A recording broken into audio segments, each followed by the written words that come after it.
Bien, queridos hermanos y hermanas, vamos a continuar nuestros comentarios y nuestros pensamientos en torno a esta gran doctrina bíblica sobre la providencia de Dios. Cuanto más hablamos de este tema, más nos damos cuenta de que es cierto que la providencia es el resultado de una especie de conjunción de varios atributos divinos y de varias obras divinas, de tal manera que fijaos cómo aquí en la Confesión de Fe de Westminster, en el capítulo que ya sabemos sobre la providencia, en el artículo 4 dice: el poder supremo, la sabiduría inescrutable y la bondad infinita de Dios se manifiesta en su providencia. Fijaos, como venía diciendo desde hace tiempo, cuando estamos hablando de la providencia, no estamos hablando simplemente, como muchos piensan, de qué manera Dios nos provee de cosas, porque ya sabemos que no se trata, la providencia no es una cuestión para proveer, sino para prever, la previsión divina, en base a que Dios, todo aquello que desde antes de la fundación del mundo ha dispuesto y ha decretado, eso por supuesto lo conoce. Y lo conoce, claro está, antes de que suceda. Esa previsión es lo que la providencia estudia y enseña en las Escrituras, pero es que esa providencia es el poder de Dios, la sabiduría de Dios y la bondad de Dios. Y podríamos añadir tantas otras cosas, por ejemplo, la justicia de Dios. Todas estas cosas se manifiestan en la actuación divina en su providencia. Y por eso no nos debe sorprender de la riqueza y de que aquí la riqueza de toda esta doctrina y cómo la confesión de fe le dedica mucho espacio a ella. También la palabra de Dios. Porque estamos considerando uno de los elementos claves dentro de la providencia, que es providencia y voluntad de Dios. Providencia y voluntad. Pero también, además, providencia y nuestra voluntad, la voluntad humana. Ahí tenemos que subrayar varias cosas. La voluntad de Dios se expresa en las Escrituras de muchas maneras, pero también se expresa a través de cómo se desarrolla la vida humana, la historia de la humanidad, de los acontecimientos, de los más pequeños a los más grandes, como bien sabemos. Y esto hace que sea necesario relacionar siempre esta cuestión de la voluntad divina con la providencia, los planes eternos de Dios y todo aquello que Él desde la eternidad y hasta la eternidad ha dispuesto. Tanto es así que cuando toca a nuestra propia vida, a nuestra manera de obrar y de pensar y nuestras decisiones en la vida, el ejercicio de nuestra voluntad también, pues claro, tenemos que tener presente y muy en cuenta esta voluntad divina, que es la que nos está expresando esa doctrina de la providencia de Dios.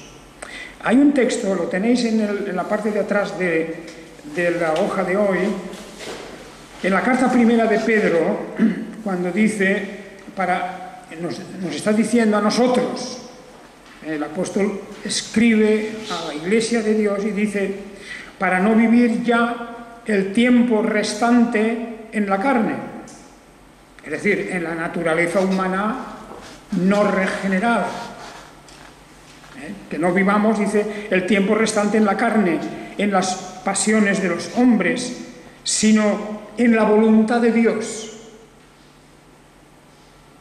Porque el tiempo pasado basta para haber hecho la voluntad de los gentiles, la voluntad de los que no son creyentes,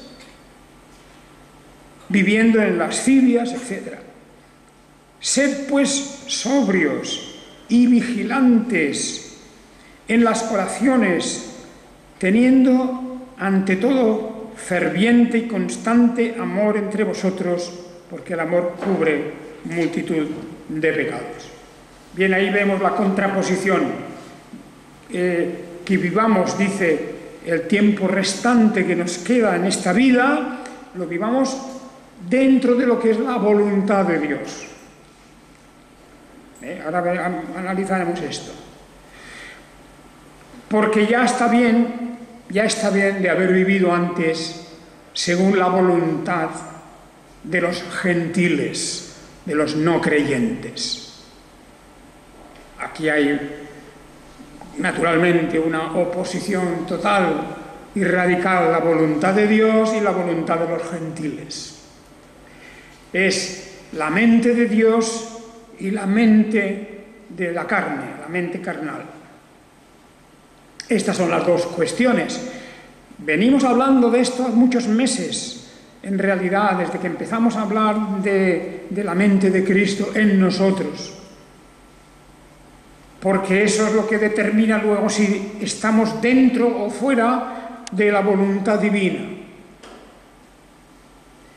Y por eso creo que es muy importante que acabemos de comprender esta cuestión. Ya dijimos el domingo pasado que en esa palabra voluntad había muchas, diríamos, cuestiones involucradas. Tanto es así que en la lengua hebrea en el Antiguo Testamento, no tanto ya en el Nuevo, pero alguna variedad hay. Normalmente se habla con diferentes palabras, con diferentes expresiones.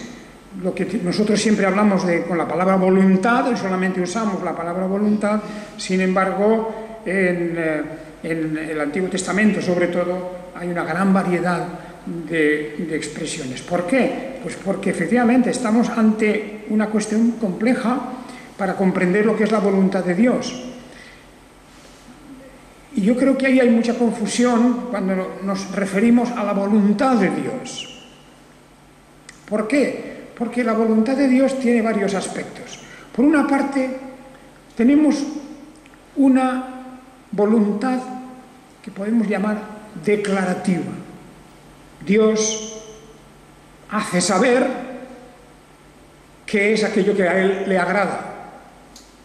Por ejemplo, cuando Dios promulga la ley de Moisés, los mandamientos, cada vez que nosotros leemos los mandamientos de la ley de Dios, estamos leyendo la voluntad declarativa de Dios.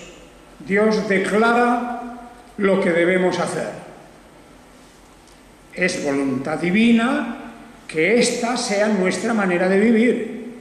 Es voluntad de Dios que nosotros nos atengamos y actuemos de acuerdo con esos mandamientos, que a su vez, como sabéis, están resumidos y condensados en la palabra amarás a Dios y amarás a tu prójimo.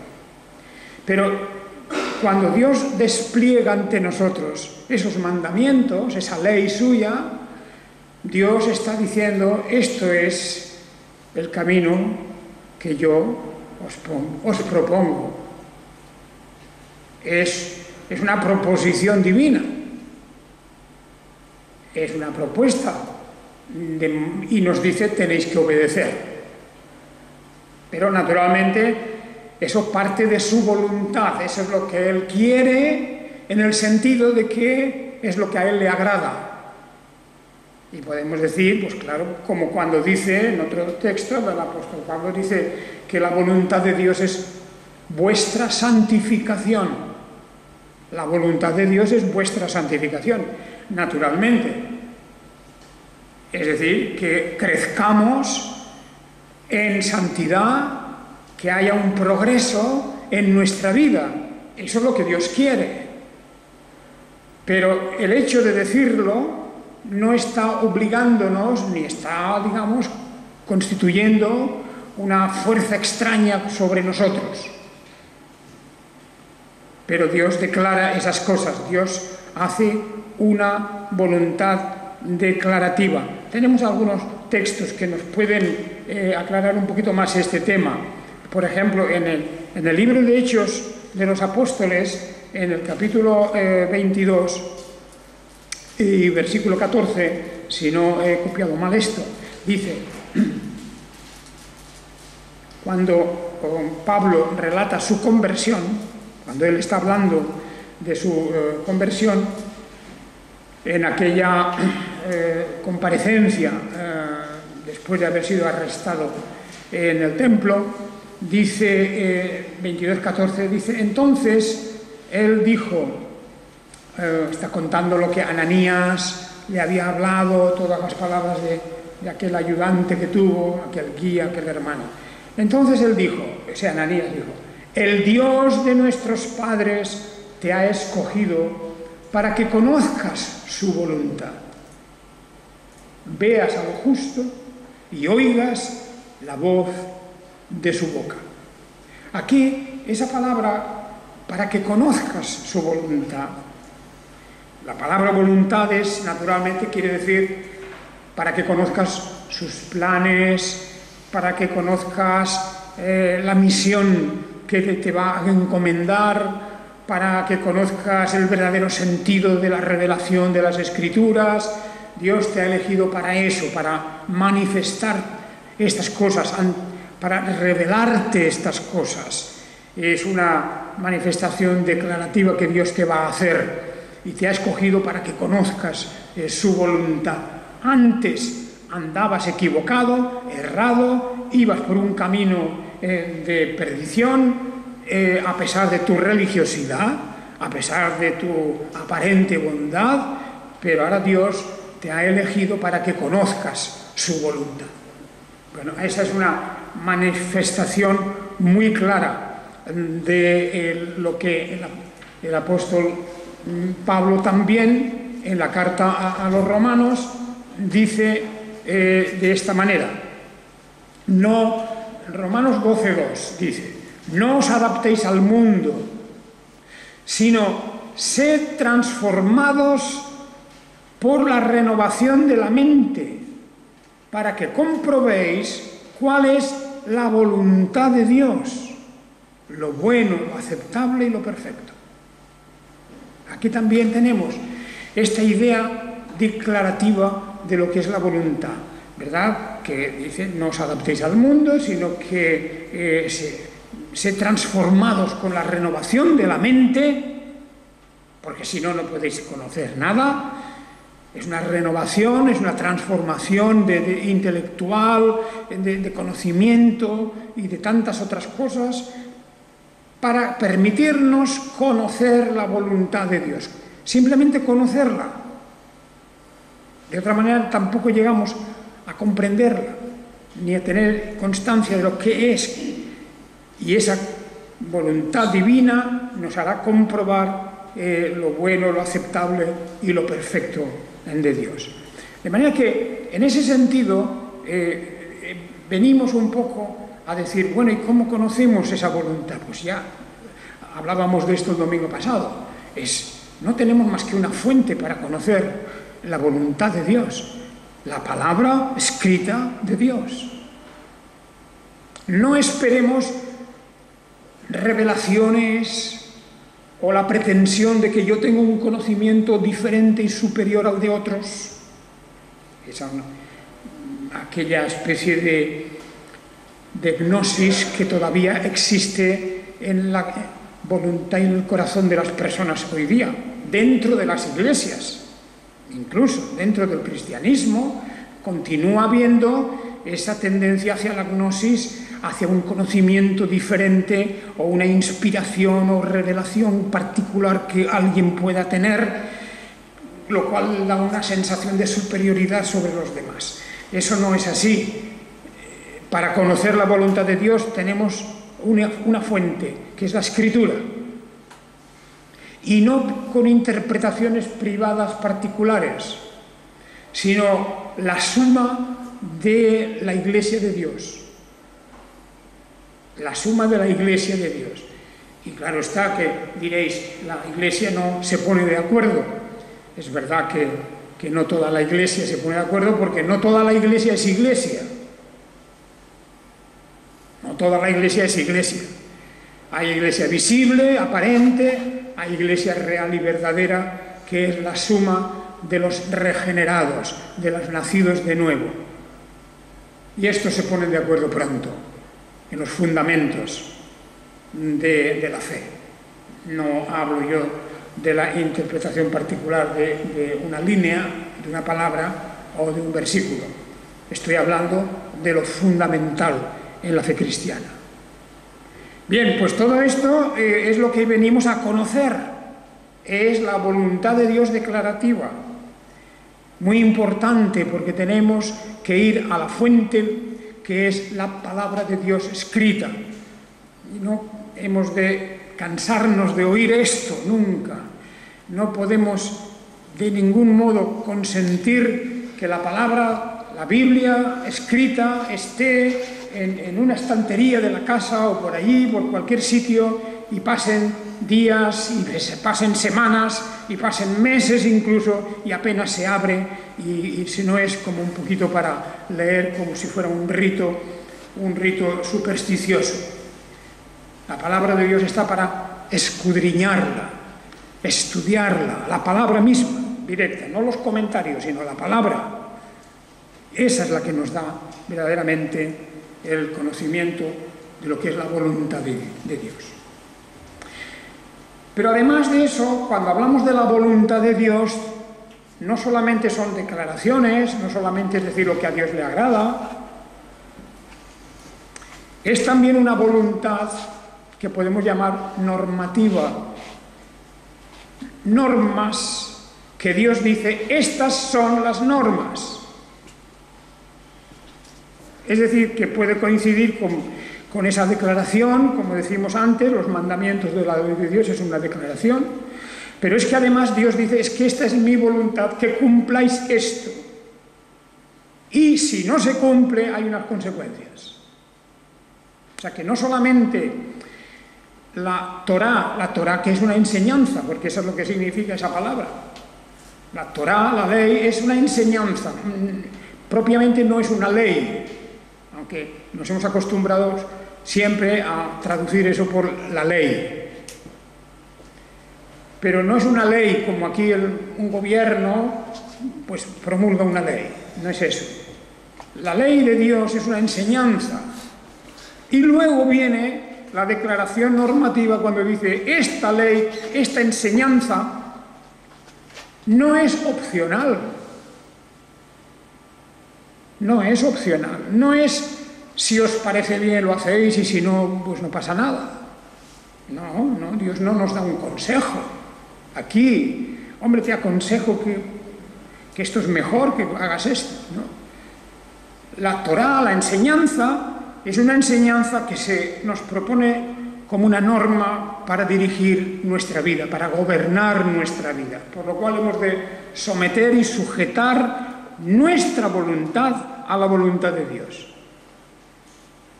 Esa es la cuestión. La ley. Aquí el apóstol Pablo utiliza esta expresión de la voluntad divina también en relación con este tema en Romanos. Cuando dicen en Romanos capítulo 8, cuando nos dicen en Romanos 8, vamos a ver ahí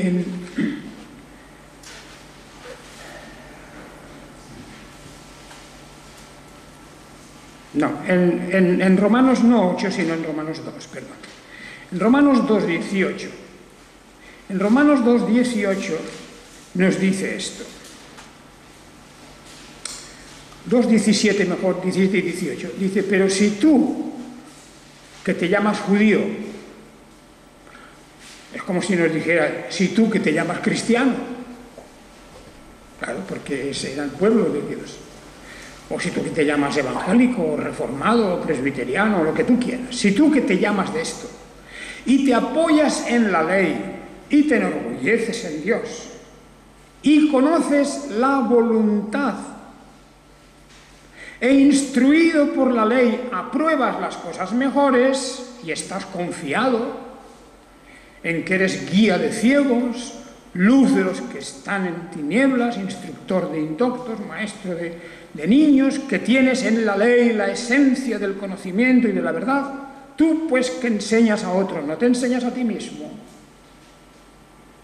Esta es Es un pasaje tremendo, ¿no? Que podemos leerlo muchas veces, cambiar la palabra judío también por cristiano, porque eso es una cuestión que afecta de lleno a todo el pueblo de Dios de cualquier tiempo. Pero lo interesante aquí es que le dice a los judíos, como nos lo diría a nosotros el apóstol: tú que conoces la voluntad de Dios, claro, conoces la voluntad de Dios.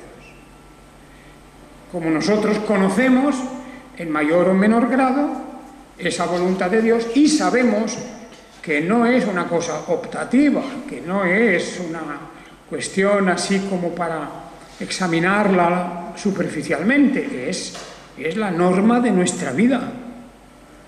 Su ley, la ley de Dios, la enseñanza contenida en las Escrituras nos están diciendo cómo debemos actuar. Por eso en el Padre Nuestro encontramos la expresión: que se haga tu voluntad en la tierra como es en los cielos. Esa voluntad de la que habla es la voluntad de la obediencia. En los cielos la voluntad de Dios es indiscutiblemente la única. Nadie se atreve en modo alguno a desobedecerla, porque en el reino de los cielos hay una única voluntad que es unánime. Todos en el reino de los cielos, todos están completamente sometidos a esa voluntad. Pues por eso pide en el Padre Nuestro que, igual que sucede en los cielos, que también se haga en la tierra. Por lo tanto, que la ley de Dios, que la palabra de Dios, que lo que es el Evangelio, en todas partes se obedezca. Ese es el deseo.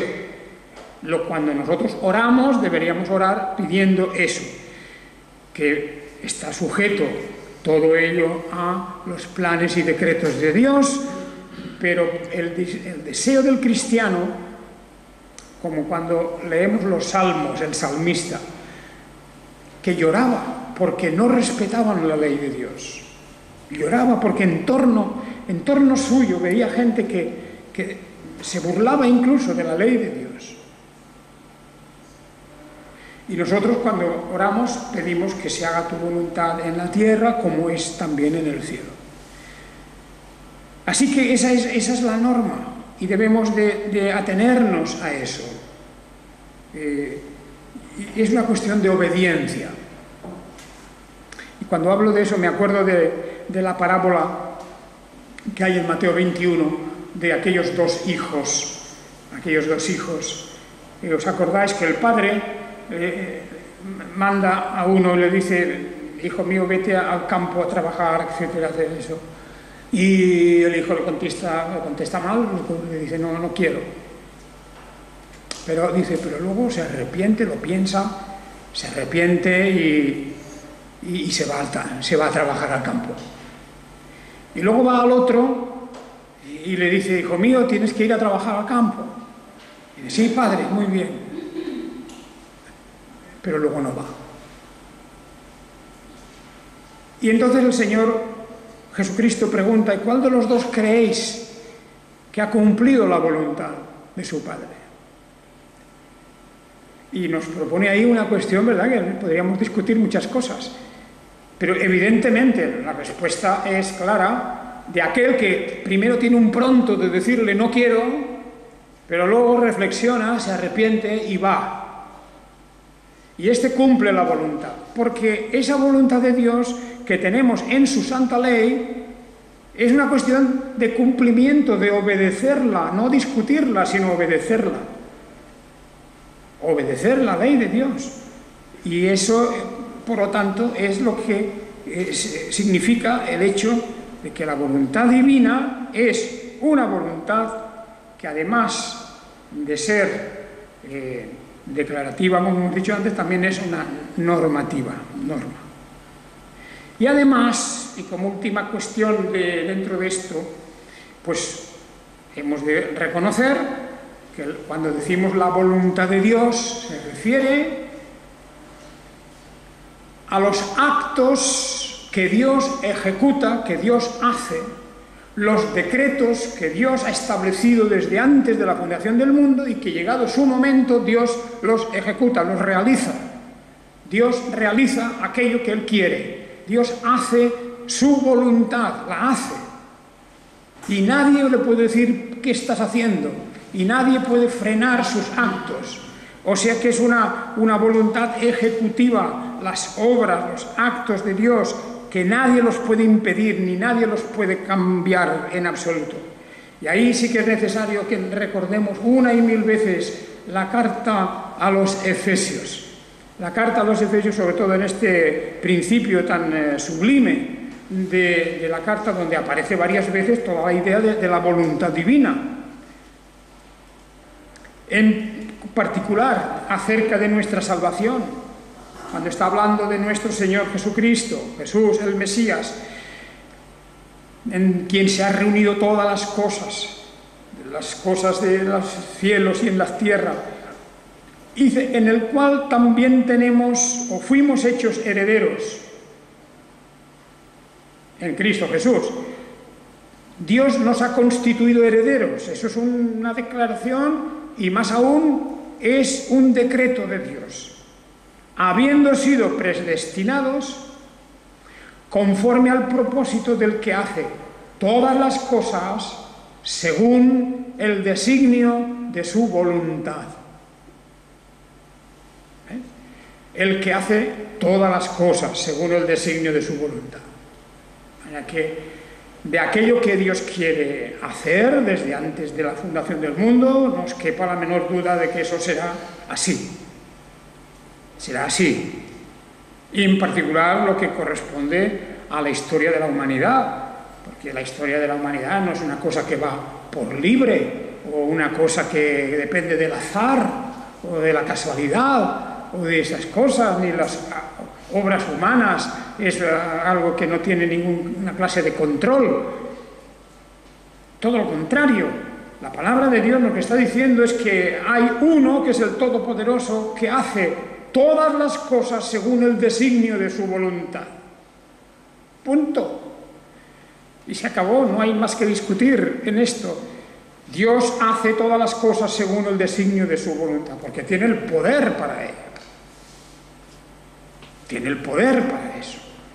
Y ni las fuerzas mayores, ni de la tierra, ni del averno, ni de ninguna clase de criatura, nada ni nadie puede frenar o interrumpir, parar o cambiar los decretos y los designios de Dios. Esto es lo que muchas veces nos referimos cuando decimos la voluntad de Dios. Además de lo que hemos dicho antes, la declarativa, la normativa, etcétera, todas esas cosas, pero realmente la parte gruesa de este tema es el que comprendamos, y un cristiano ha de ser el más ferviente creyente en esta voluntad de Dios, en esa facultad de Dios. Por eso dice la confesión de fe que el poder supremo, la sabiduría inescrutable y la bondad infinita de Dios, y la justicia y cuantos otros atributos queramos poner aquí, se manifiesta en su providencia. Se manifiesta en su providencia, hermanos. Esta es la cuestión. Muy bien. Pues dicho esto, y pocos minutos más para decir unas palabras también sobre la otra cara de la moneda. Hemos dicho algo sobre la voluntad de Dios, pero ¿y nosotros? ¿No tenemos voluntad? ¿No tenemos voluntad propia? Esta es una cuestión siempre debatida en la teología, en la filosofía, en todos los estudios bíblicos, etcétera, siempre. Bueno, muy rápidamente, ¿os acordáis de la famosa obra de Martín Lutero sobre la esclavitud de la voluntad? Claro que hay voluntad, el ser humano tiene voluntad, nosotros queremos hacer esto y hacemos. Y también tenemos una voluntad, vamos a decir, declarativa de lo que nos gusta y lo que deseamos, independientemente que podamos o no podamos hacerlo. y también tenemos esa voluntad ejecutiva, que es pues, realizar lo que nos proponemos. Muy bien. Ahí podemos decir, claro, si el ser humano fue creado conforme a la imagen y semejanza de Dios, y tenemos esa imagen de Dios como parte de nuestra naturaleza, pues claro que tenemos una voluntad. Pero esa voluntad nuestra no es una voluntad pura, perfecta o inmaculada, no. Esa voluntad de nuestra ha caído juntamente con toda nuestra naturaleza, de la misma manera que para nuestro cuerpo se le ha dado un límite de tiempo y así está establecido para todos los seres humanos, que es la muerte y luego el juicio. También está establecido como consecuencia del pecado y la desobediencia de nuestros primeros padres, está destinado que nuestra voluntad no es una voluntad libre, es una voluntad esclavizada. Libre es la voluntad de Dios, y libre fue la voluntad de Adán y Eva en su creación. También disfrutaron de esa voluntad libre, y hasta el momento en que accedieron a la tentación y en el momento en que desobedecieron la ley divina. Desde entonces, la voluntad de ellos y la nuestra, sus descendientes, es una voluntad esclavizada, no está libre. En ninguno de los aspectos de lo que es la voluntad divina y la voluntad que hemos dicho antes, los aspectos que hemos visto luego antes en referencia con Dios mismo, no podemos hacer lo que queremos. Incluso a veces el apóstol Pablo nos da testimonio de eso diciendo: a veces quiero hacer el bien y no puedo hacer el bien. Hay algo como una fuerza, una ley en mí, en mi ser, en mi cuerpo incluso. Hay como una fuerza que me arrastra a hacer cosas que con la mente las apruebo y veo que son buenas y las deseo, pero no puedo hacerlas. Y caigo una vez y otra vez. Y ahí tenemos esa tragedia de que la persona, el apóstol Pablo está hablando como creyente, que es, aún incluso el creyente, conociendo la palabra de Dios y la ley de Dios y queriendo obedecer la ley de Dios, numerosas veces a lo largo de su vida se encuentra transgrediendo la ley de Dios. La conoce, la aprueba, sabe lo que ha de hacer y no lo hace, porque su voluntad fracasa. Hay una voluntad esclavizada a las fuerzas del mal. Y este es el grito desgarrador que sale del apóstol Pablo cuando habla de miserable hombre de mí. ¿Quién me librará? ¿Quién me librará de esta ley, de esta fuerza? Y él inmediatamente da gracias a Dios por la obra de nuestro Señor Jesucristo. Porque aunque esa es la realidad nuestra, esa contradicción nuestra, en la persona de Jesucristo tenemos la respuesta. Él nos ha librado. Nos libra de esa esclavitud.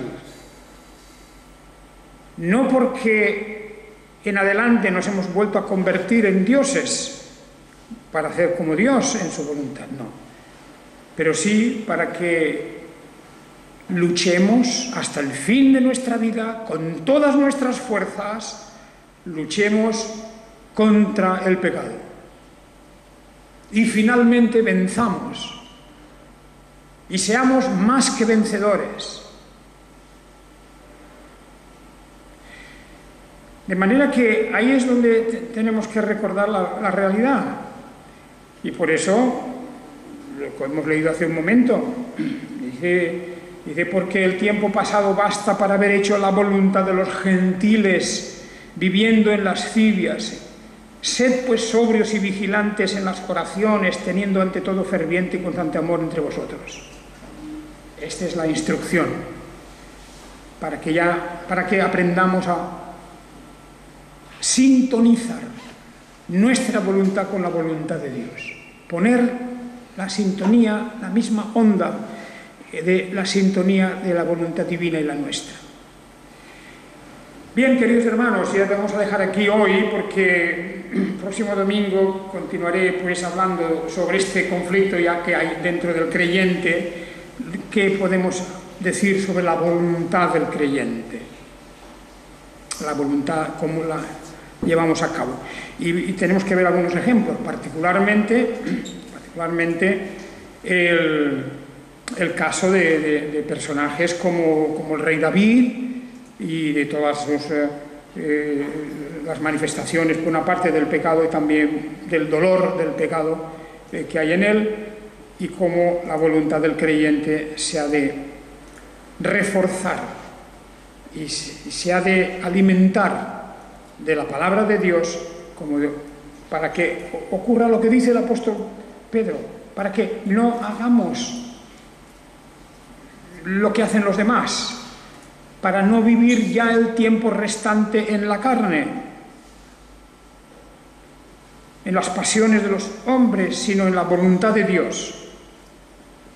Y por eso el pueblo de Dios es un pueblo aparte, distinto. Nuestra visión de todo es distinta, es diferente. No estamos apoyando nada de lo que hay en este mundo, que ha de ser todo destruido, ha de desaparecer todo. Nosotros tenemos solamente un reino, una ley, un rey, y ese es nuestro Señor Jesucristo. Que el Señor os bendiga a todos. Amén.